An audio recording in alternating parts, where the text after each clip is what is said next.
Hello world, this is Amy again, and this is my summer diary. A few days ago, I posted my Paris trip, so this is the second part. Here are my other favorite tourist spots in the City of Love.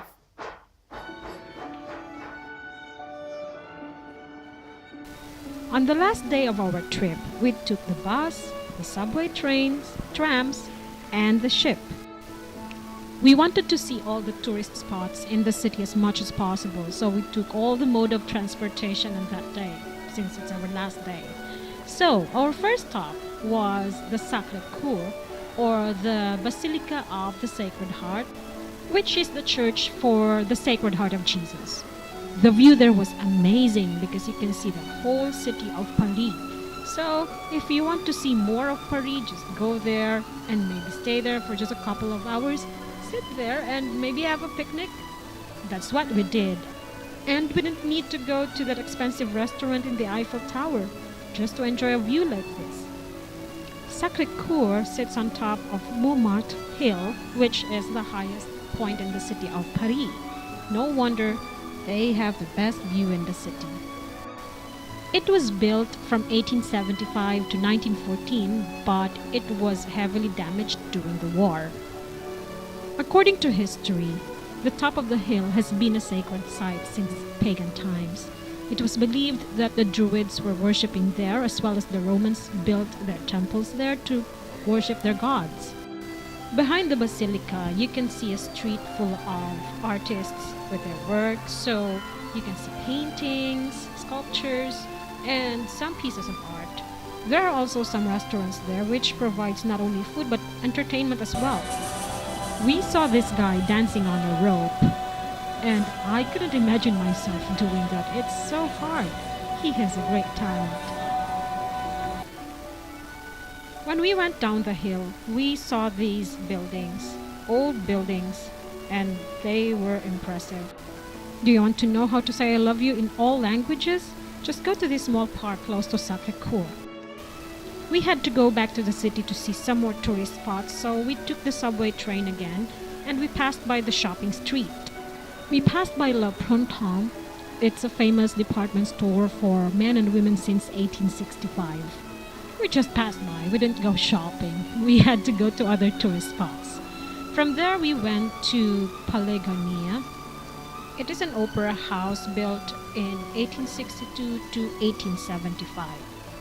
We wanted to watch the opera, but we had to wait for 2 hours, so we skipped it because we had to go to other tourist spots. Instead, we just took pictures and videos in front of it. In front of it is the Galeries Lafayette. So if you want to go shopping, then that place might be interesting for you.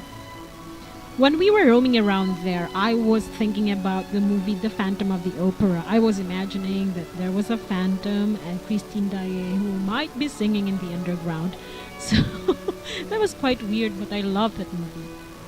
Palais Garnier was built in the 1860s, and for me, it's an elegant architecture and it's a piece of art. So I would definitely come back there.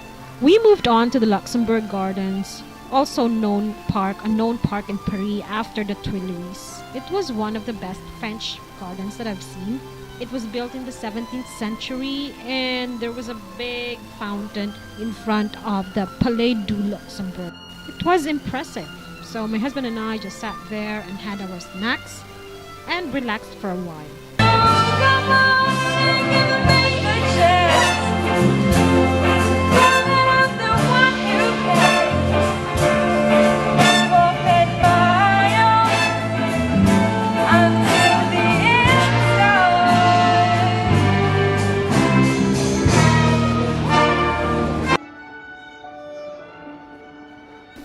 My husband and I sang, danced, ate, soaked up some sun, and we had fun. Then we walked back to the Seine River, and this time we explored Paris through a boat. It was almost sunset, so for me it was the ideal time for the boat trip. Thanks to our tour guide, we knew what were the architectures that we were passing by. During the boat trip, I was speechless. I didn't know what to say. Old boats, iconic architecture, elegant bridges, Seine River, the color of the sky, sunset. I felt so blessed. It made me realize that Paris is not only a city for fashion and romance, but it's a city full of art and rich in history. While we were doing the tour, we passed by many people who were sitting along the riverbank and probably waiting for the sunset with their loved ones, with their friends. Some were even dancing and singing. Some people chose to have party on a boat.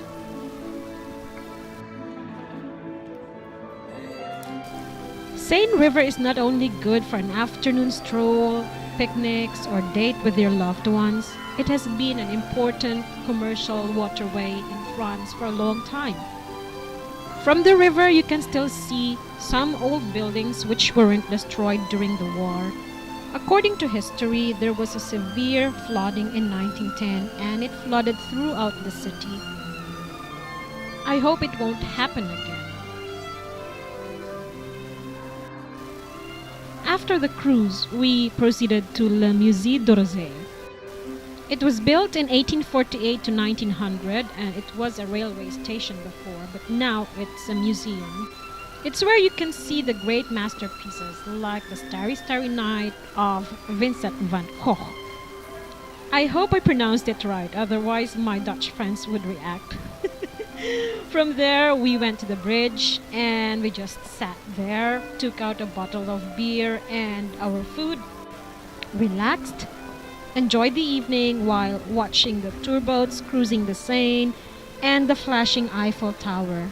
So the trip was very memorable. Despite all the beauty that I've seen in Paris, there are also some flaws, but I stick to the good side. So that's it. This is my summer diary about Paris. Till next time, au revoir.